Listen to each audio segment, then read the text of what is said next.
들었는가 보았는가 계시록 말씀을 13번째 시간입니다. 지금까지의 계시록 말씀도 많이 들어보지 못한 말씀이실 겁니다. 계시록 말씀은 읽거나 들어도 단어나 말씀 전개 방식이 낯설어서 어렵게 느껴질 수 있습니다. 더구나 다섯째 나팔 말씀부터는 더 생소하고 더 어렵게 느껴질 수 있을 겁니다. 왜냐하면 우리가 배운 과거 일도 아니고 우리가 모르는 미래에 일어날 일이기 때문에 더욱 깨닫기가 어렵습니다. 올해는 단기 4356년입니다. 4356년 전에 비행기, 로봇, 미사일을 얘기하면 알아듣겠습니까? 이와 같다고 생각합니다. 그래도 말씀을 읽거나 들으신 분들은 깨닫는 지혜로 그리 어렵지는 않게 방송을 따라올 수 있을 거라 생각합니다. 하지만 계시록 말씀을 전혀 접하지 못하신 분들은 당연히 쉽지 않을 겁니다. 그래도 덮어둘 수만은 없는 것은 이때가 곧 오기 때문입니다. 앞으로 닥칠 일들을 미리 알고 준비하는 자만이 들림받을 수 있기 때문입니다. 때문에 반드시 계시록 말씀을 알아야 합니다. 이해하기 어렵다면 계시록 말씀을 여러 번 읽어서 단어라도 숙지하시면 좋을 듯 합니다. 그러면 이 방송을 보실 때 성령께서 깨달아지는 은혜를 주실 줄 믿습니다. 마지막 때를 사는 그리스도인들은 말씀을 믿고 시대를 읽을 수 있어야 흔들리지 않는 믿음 준비할 수 있습니다. 세상에서의 마지막 믿음을 준비할 때라는 걸 잊지 마시고 힘을 내시길 바랍니다. 다섯째 나팔 재앙에 대해 말씀드리겠습니다. 다섯째 나팔부터 7년 대환란으로 들어갑니다. 7년 대환란은 반으로 나눠 전 3년 반, 후 3년 반으로 나눕니다. 그러므로 다섯째 나팔 재앙은 7년 대환란 중 전 3년 반 시대이며 첫째 화 시대입니다. 이제 본격적으로 환란의 시대, 이 세상 마지막 시대로 돌입하게 되는 것입니다. 이때가 돼도 흔들림 없는 최후 믿음 갖기를 축복합니다. 무저갱이 열리면서 7년 대환란이 시작됩니다. 유다서 1장 6절. 또 자기 지위를 지키지 아니하고 자기 처소를 떠난 천사들을 큰 날의 심판까지 영원한 결박으로 흑암에 가두셨으며, 흑암에 가뒀다는 것은 그곳에서 나올 수 없다는 말입니다. 시간이 흐른 뒤 다섯째 나팔 때 열쇠를 받은 자가 있습니다. 계시록 9장 1절. 다섯째 천사가 나팔을 불매 내가 보니 하늘에서 땅에 떨어진 별 하나가 있는데 그가 무저갱의 열쇠를 받았더라. 하늘에서 떨어진 별 하나가 무저갱의 열쇠를 받았다. 받았다는 것은 누군가에게서 건네 받았다는 말입니다. 계시록 1장 18절. 곧 살아있는 자라 내가 전에 죽었었노라 볼지어다 이제 세세토록 살아있어 사망과 음부의 열쇠를 가졌노니. 열쇠는 주인 것입니다. 승리자의 것입니다. 열쇠는 사망을 이긴 승리자, 죽음을 이기고 부활하신 승리자, 우리의 왕 예수 그리스도의 것입니다. 사망과 음부의 열쇠는 처음부터 예수님이 쭉 갖고 계셨던 것입니다. 그러므로 낙원과 음부, 무저갱 모두 예수님이 주인이십니다. 다만 대환란이 시작되면서 땅에 떨어진 별 하나가 무저갱의 열쇠를 가졌다 말씀하십니다. 예수님으로부터 열쇠를 받은 떨어진 별이 무저갱의 문을 열어 젖히고 나올 것입니다. 그럼 떨어진 별은 누구를 말할까요?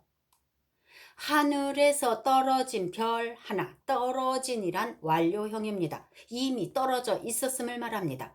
하늘에서 이미 떨어져 있는 별은 사탄 마귀입니다. 이사야서 14장 12절.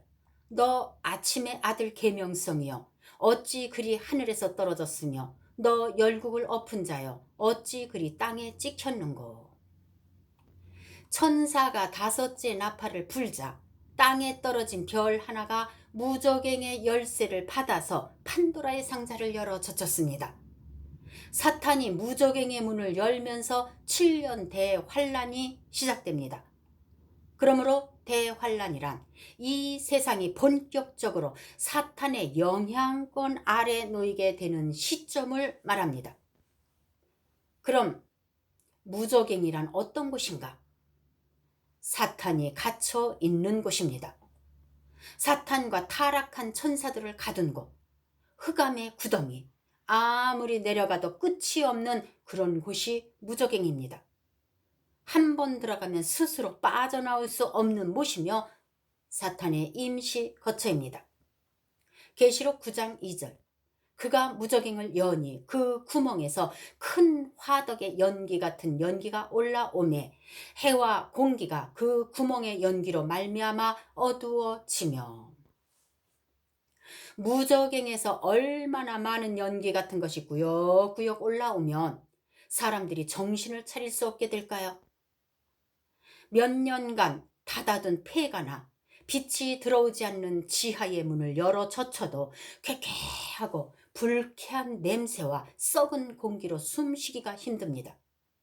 또 황사나 미세먼지가 심한 날은 바로 앞도 잘 보이지 않고 숨쉬기가 고통스러웠던 것을 생각해 보면 이해가 되실 겁니다. 하물며 천지창조 이전부터 닫혀 있었던 무저갱이 열렸으니 얼마나 대단하겠습니까? 해를 가려서 하늘 전체가 어둡게 되고 공기 오염으로 숨을 쉴 수 없을 만큼 고통받게 됩니다. 이 세상이 사탄의 지배하에 들어감을 말합니다. 이 때의 믿음을 미리 준비하시길 축복합니다. 다음은 황충입니다. 이 세상에 존재하는 황충은 메뚜기과에 속한 곤충입니다. 세상 황충은 메마른 곳에 서식하고 식량을 찾아 날아다닙니다. 크기는 5cm 정도, 날개는 키의 2배 정도입니다. 한 개의 집단이 30만 평을 초토화시키는데 이는 3만 명에서 4만 명이 먹을 수 있는 식량입니다. 갉아먹는 소리는 초원에 마른 풀이 타는 소리 같습니다. 황충이 지나간 자리는 농작물이나 풀잎 하나 볼 수 없고 나무는 껍질까지 다 벗겨져 고사되고 땅은 마치 다 타고 재만 남은 폐허처럼 변합니다. 원래 황충은 사람에게 직접 피해는 주지 않습니다. 다만 사람과 동물의 먹거리를 전멸시키고 하늘을 날아다니며 전염병을 옮기는 만큼 얕볼 수 없는 존재입니다. 전갈은 거미류에 속한 육식성입니다. 전갈의 생김새는 잘 아실 겁니다. 꼬리에 독침이 있어서 그 침에 쏘이면 매우 고통스럽습니다. 이것이 세상에 있는 황충과 전갈의 특징입니다. 그럼 성경에 나오는 황충에 대해 알아보겠습니다. 계시록에 나오는 황충은 세상 황충이 변이된 것이 아니라 이들은 무저갱에서 올라왔습니다. 계시록 9장 2절에서 6절 그가 무저갱을 여니 그 구멍에서 큰 화덕의 연기 같은 연기가 올라오매 해와 공기가 그 구멍의 연기로 말미암아 어두워지며 또 황충이 연기 가운데로부터 땅 위에 나오매 그들이 땅에 있는 전갈의 권세와 같은 권세를 받았더라. 그들에게 이르시되 땅에 풀이나 푸른 것이나 각종 수목은 해하지 말고 오직 이마에 하나님의 인침을 받지 아니한 사람들만 해하라 하시더라. 7년 대환란의 시작은 사탄이 무저갱에서 올라올 때 황충도 풀려나 땅으로 올라오면서부터 시작되는 것입니다. 세상 황충은 풀과 푸른 것과 수목을 해치지만 무저갱에서 올라온 황충은 이런 것에는 관심도 없고 오직 사람만 노립니다. 전갈의 권세를 받아 악마처럼 사람에게 고통을 줍니다. 무저갱에서 올라온 황충의 생김새를 보겠습니다. 계시록 9장 7절에서 10절. 황충들의 모양은 전쟁을 위하여 준비한 말들 같고 그 머리에 금 같은 관 비슷한 것을 썼으며 그 얼굴은 사람의 얼굴 같고 또 여자의 머리털 같은 머리털이 있고 그 이빨은 사자의 이빨 같으며 또 철 호심경 같은 호심경이 있고 그 날개들의 소리는 병거와 많은 말들이 전쟁터로 달려가는 소리 같으며 또 전갈과 같은 꼬리와 쏘는 살이 있어 그 꼬리에는 5달 동안 사람들을 해하는 권세가 있더라.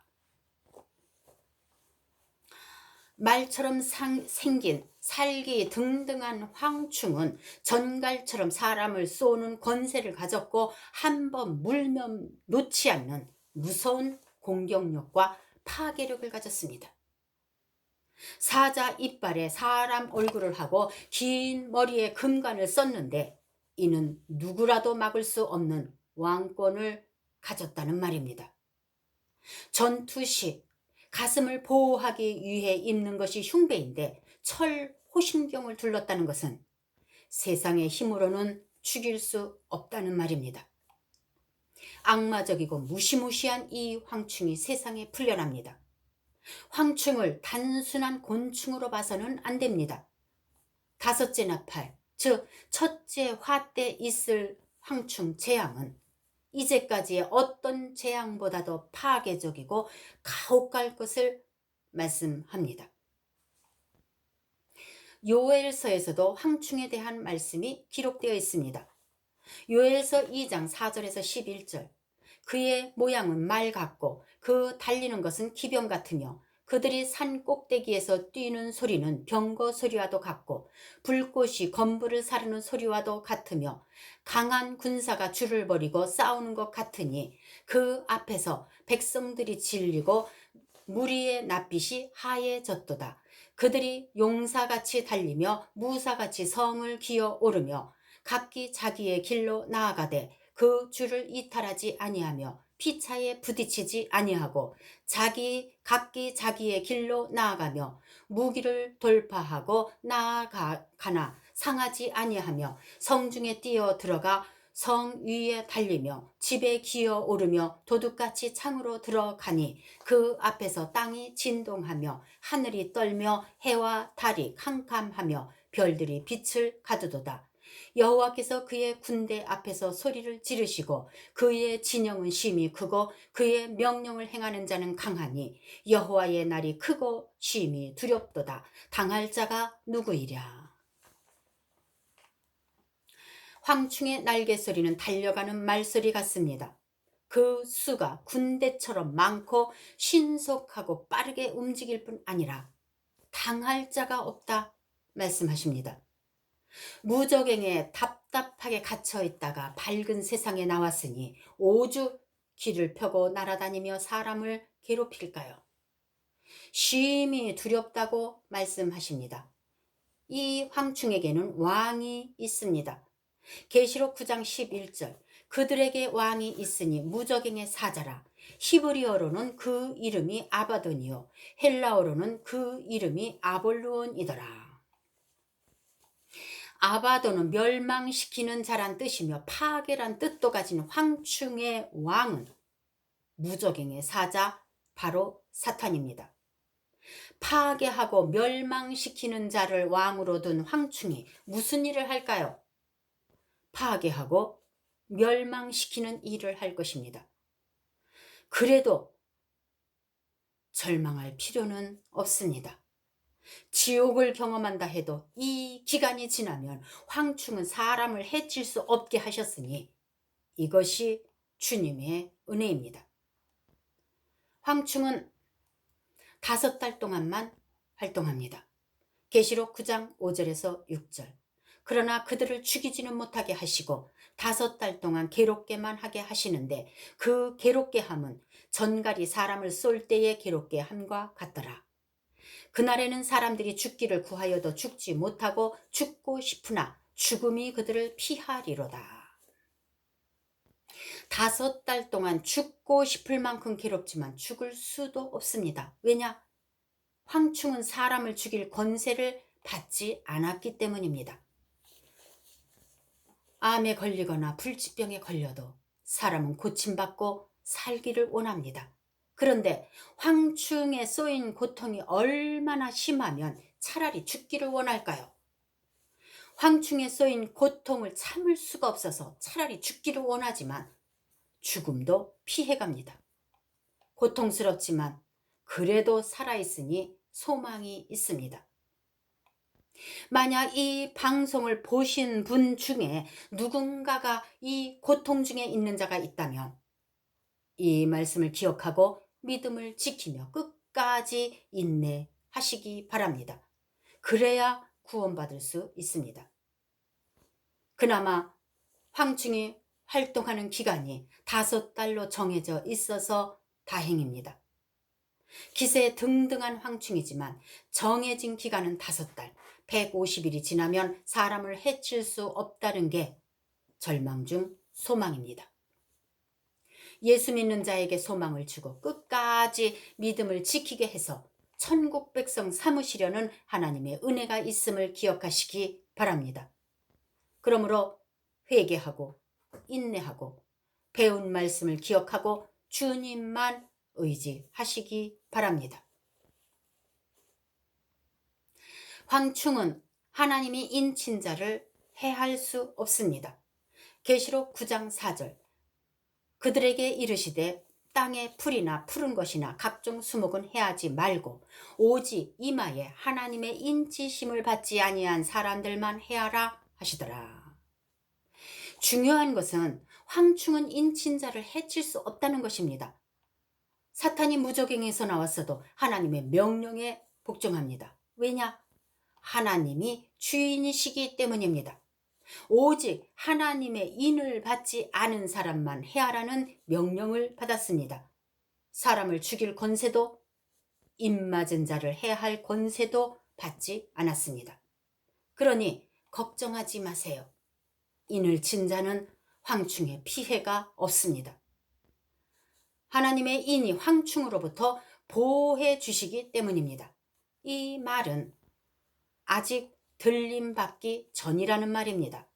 들림받지는 않았지만 인을 받은 상태에서 황충 재앙이 온다는 말입니다. 그럼 교회에 다니는 자는 황충의 피해를 받지 않을까요? 하나님의 인치심을 받지 않은 자만 해하라. 땅의 풀이나 푸른 것이나 각종 수목은 해하지 말라 하셨는데 이들은 누구인가? 4절 말씀을 반복해 읽어보시면 이들은 입맞지 못한 교인이라는 걸 알게 될 것입니다. 이 황충 재앙 때 교회 안에는 입맞은 자도 있고 입맞지 못한 자도 다 같이 예배를 드릴 때입니다.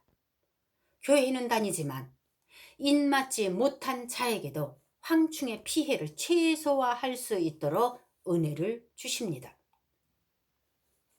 이때 인치심을 받지 못한 교인이 정신 차리고 열심히 예수를 믿는다고 인을 받을 수 있을지는 알 수 없습니다. 하지만 인을 받고 들림받을 수 없다 해도 땅에서의 추수가 기다리고 있으니 이때일수록 정신 차리고 예수 믿어야 합니다. 다시 전합니다. 인을 맞지 못했는데 왜 보호하실까? 이들 중에 천년 왕국에 들어갈 자들이 있기 때문입니다. 그때가 되면 하나님의 관심은 인치심을 받은 자와 그나마 예수 믿고 있는 자뿐입니다. 혹시 이 말씀을 잘못 해석해서 안심하고 있는 분들은 없으시길 바랍니다. 믿지 않는 가족이나 전도 대상자를 풀이나 푸른 것이나 각종 수목으로 해석하는 것을 들으신 분이 있으실 겁니다. 내 가족이, 친척, 친구가 예수 믿지 않을 때 그동안 전도해도 여러 번 했을 겁니다. 아직 믿지는 않지만 언젠가는 믿겠지. 막연한 기대를 갖고 있는 가족이나 친지를 말씀하심이 아닙니다. 내 믿음으로 믿지 않는 가족을 살릴 수 있다는 해석은 너무 멀리 갔다고 생각합니다. 자신의 믿음으로는 자신만 구원받을 뿐입니다. 아직까지 하나님은 한 영혼 구원에 관심이 있으십니다. 그래서 전도해야 하는데 모든 것은 때가 있습니다. 전도하려면 늦어도 대환란 전에는 믿게 해야 안심할 수 있습니다. 물론 전 3년 반에 믿을 수도 있겠으나 엄청난 희생이 따를 것이며 하늘의 별 따기일 것입니다. 대환란이 오면 믿지 않는 자는 하나님도 관심 없으십니다. 이 말씀을 잘못 알고 믿음을 포기하거나 또 시간이 많다고 생각해서 전도를 늦춘다면 땅을 치고 후회할 것입니다. 예수 믿을 수 있을 때 열심히 믿고 전도해서 이때가 돼서 마음 졸이지 않기를 간절히 원합니다.